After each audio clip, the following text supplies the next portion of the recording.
résistants, j'espère que vous allez bien. Cette vidéo va être technique, d'accord? Cette vidéo va être intéressante parce que je pense que la plupart des gens ne l'ont pas fait, d'accord? On va parler du plan d'évacuation dans les grandes lignes parce que sinon la vidéo serait beaucoup trop longue. Je vous réserve ça pour une occasion assez spéciale, un plan d'évacuation dans le détail. Donc, il y a un fidèle résistant que je salue. Je te salue, je sais que tu regardes les vidéos assidûment. Pour partager aux résistants, donc cette personne veut rester dans l'anonymat, la confidentialité, mais je lui fais une petite dédicace parce qu'on parle beaucoup par mail, et donc était intervenu le plan d'évacuation. Donc cette personne-là m'a partagé sa situation par mail, donc je vous invite si vous avez des questions aussi à me contacter par mail. Cette personne-là m'a demandé comment réagir par rapport aux conditions qu'il allait rencontrer. Qu'est-ce que j'entends par les conditions? Cette personne-là habite proche d'une centrale nucléaire. Quand je dis proche, c'est proche. On compte environ 50 km. Dans un cercle de 50 km. Donc, pour une menace nucléaire, ça reste quand même relativement dangereux. Ce fidèle résistant m'a demandé comment est-ce que moi je ferais pour mettre en place un plan d'évacuation par rapport à ces conditions-là. Donc dans cette vidéo, je vais partager au plus grand nombre de personnes comment est-ce qu'on fait un plan d'évacuation. C'est dans les grandes lignes. Si jamais vous avez des questions supplémentaires, si vous avez le e-book qui est dans la description, normalement vous allez aussi recevoir mon adresse mail. Donc là, on va aller dans les grandes lignes et si vous voulez aller plus en profondeur, vous me contactez par mail et je ferai des études de cas personnelles pour chacun d'entre vous. Je ferai au mieux parce qu'en ce moment avec les commentaires, les mails personnels, le groupe Facebook, c'est vrai que c'est compliqué d'être sur tous les fronts, à publier les vidéos, monter, etc. Donc je ferai au mieux pour répondre à chacun d'entre vous. Là, ça va être général. La première chose à faire, c'est de faire une vue satellite de votre domicile. Une vue satellite, ça veut dire quoi? Vous allez sur Google Maps, Google Earth et vous regardez concrètement votre domicile dans un rayon de 50 à 100 km. Ensuite, il va falloir identifier les menaces alentours. Alors les menaces, ça peut être plein de choses. Ça peut être les incendies, d'accord? Moi, dans la Nouvelle-Aquitaine, une menace principale, surtout l'année passée, c'était les incendies, les feux de forêt criminels, parce qu'il y en a beaucoup qui étaient criminels au passage, qui sont très risqués. Donc là, typiquement, moi dans mon cas, ça aurait été quoi? Ça aurait été les incendies.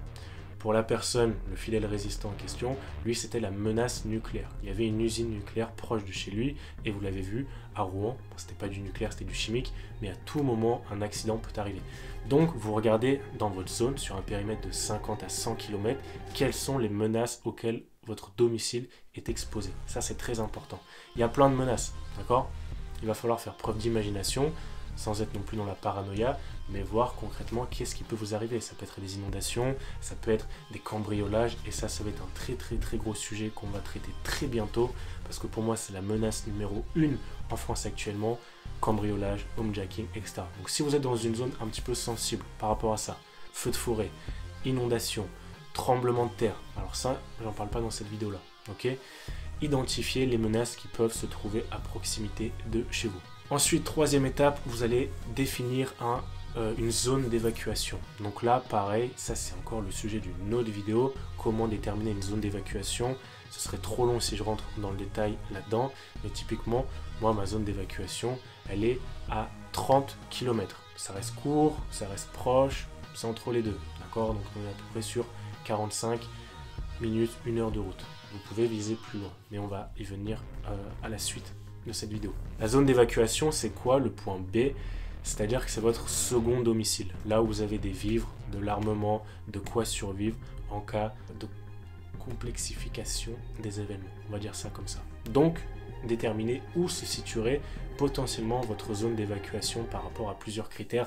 Mais là, je vous ai dit, c'est général, on ne rentre pas dans chaque aspect. Identifier le contexte géopolitique, parce que je sais qu'on a des amis du Québec qui nous regardent, on a des amis d'Asie, je ne sais pas comment ça se fait d'ailleurs, d'Afrique, en proportion réduite. On a des personnes dans les DOMCOM qui nous regardent et on a majoritairement des personnes en France. Donc identifiez le contexte géopolitique dans la zone dans laquelle vous êtes. Ça veut dire quoi?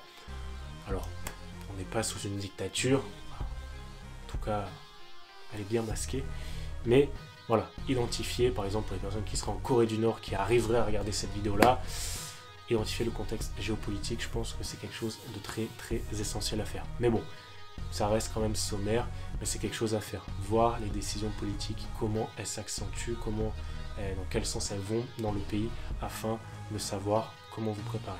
Quatrième étape, quel moyen de transport est-ce que vous avez? Est-ce que vous avez un 4x4? Est-ce que vous avez une berline? Est-ce que vous avez un tracteur, un bus, Ferrari? Peu importe. Quel moyen de transport vous avez? Moi, je vais vous recommander quelque chose qui fait le taf, tout terrain, solide. Alors là, c'est pas un conseil pour vous acheter le dernier Hummer à 40 000 euros. Encore, on pourrait même monter le prix. Mais identifiez votre moyen de transport. Ok? Au niveau de la fiabilité, est-ce qu'on peut emprunter des pistes? Est-ce qu'on peut emprunter de la route un peu sillonneuse? Voilà, tout ça, c'est à prendre en compte. Les pneus, tout ça. Je vous ai dit, on ne rentre pas dans le détail, mais vous devez connaître votre moyen de transport. Je ne dis pas savoir quelle marque c'est votre véhicule, mais connaître la capacité que votre véhicule peut assumer dans du tout-terrain, dans du sable, etc. Ça, c'est quelque chose de primordial à prendre en compte. Ensuite, vous avez votre zone d'évacuation. Vous avez votre véhicule et vous savez votre point A. Maintenant, vous allez devoir, en 5e étape, identifier les itinéraires, les axes routiers ou pistes ou sentiers que vous allez emprunter. Pourquoi? Parce qu'imaginons que je suis à Strasbourg, mais que ma zone d'évacuation est à Paris. Plusieurs axes pour aller à Paris, d'accord? Il y a les axes péage, il y a départemental, bref. Vous allez devoir identifier quel axe vous allez emprunter lors de votre évacuation. Pourquoi? Parce que si jamais un axe est condamné ou que c'est bouchonné ou quoi que ce soit, vous devez être en mesure de pouvoir pivoter. Une évacuation, ça se passe jamais comme dans la théorie. D'accord? Il y a toujours la théorie et la pratique. En réel, il peut arriver plein de choses. Donc, connaissez vos axes secondaires à emprunter. Et même si vous êtes entre Paris et Strasbourg, et en plein milieu, il peut y avoir un inconvenu et derrière emprunter un axe différent. Vous devez connaître par cœur les axes routiers à prendre, à emprunter pour votre évacuation. C'est primordial. Ensuite, 6e étape, ça va être de tester impérativement, alors pas tous les jours, heureusement, sinon l'essence ça va faire cher, mais de tester votre itinéraire d'évacuation. Ok? Alors quand je dis itinéraire d'évacuation, ça va être tester de votre point A à votre point B, combien de temps vous avez mis pour pouvoir évacuer. Donc c'est pour ça que je vous recommande de ne pas viser une zone qui est trop éloignée. Encore une fois, ça va dépendre des menaces dans votre secteur. Si vous êtes sur une menace nucléaire, il va falloir quand même viser un petit peu haut. Si vous êtes sur une menace incendie, pareil, inondation, ça va dépendre. Donc vous devez tester impérativement le chrono de votre point A à votre point B. En cas de bouchon, en cas de libre accès total, c'est-à-dire qu'il n'y a personne sur les routes, et vous faites une moyenne. Vous faites une moyenne, ça veut dire quoi? Ça veut dire qu'il va falloir faire plusieurs tests. D'accord? On ne se base pas uniquement sur un trajet, on se base sur plusieurs trajets pour voir en moyenne combien de temps on met pour emprunter nos axes et derrière de tester nos axes secondaires pour voir qu'effectivement, en moyenne, on met par exemple 1h30 pour évacuer. C'est très important de savoir ça. Pourquoi? Parce qu'un incendie, typiquement, ça peut se propager de certaines vitesses. Un conflit, une explosion nucléaire, tout ça, c'est des choses à prendre en compte. Et ensuite, il va falloir faire quoi? Il va falloir tester de A à Z. C'est-à-dire que du moment que vous recevez une alerte, on va dire par exemple guerre civile, trouble civil, très important, alerte. Ok? À partir de ce moment-là, vous avez votre alerte et vous allez devoir évacuer. Pour évacuer, il va falloir que votre sac soit prêt, que votre véhicule soit prêt, que vos armes soient à portée de main, vos kits d'évacuation, de survie, tout ça, il faut le prendre en compte. Il va y avoir un petit délai, une petite latence de préparation et il faut prendre en compte à partir du moment de l'alerte combien de temps vous allez mettre pour pouvoir évacuer vers le point B. Et prendre tout cet aspect-là en compte et de voir qu'effectivement, par exemple, vous allez prendre 2 heures, 3 heures pour pouvoir réellement évacuer votre zone à partir du moment où vous avez reçu l'alerte. Et ensuite, à partir de là, sur un tableau, vous mettez vos données. Est-ce que par rapport à une menace nucléaire, je suis dans les temps? 3 heures d'évacuation. Est-ce que par rapport à un incendie, je suis dans les temps?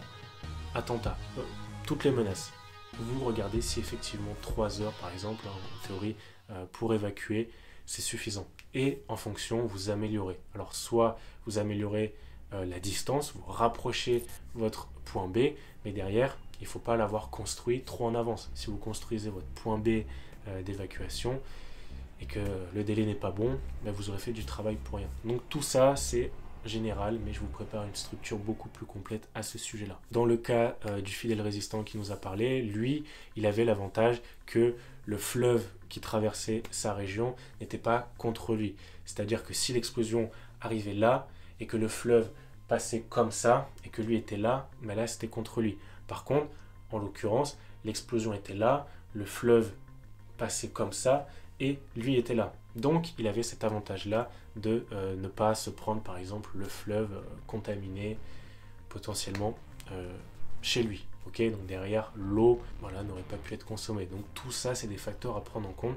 Et si vous avez des questions, n'hésitez pas à me contacter par mail.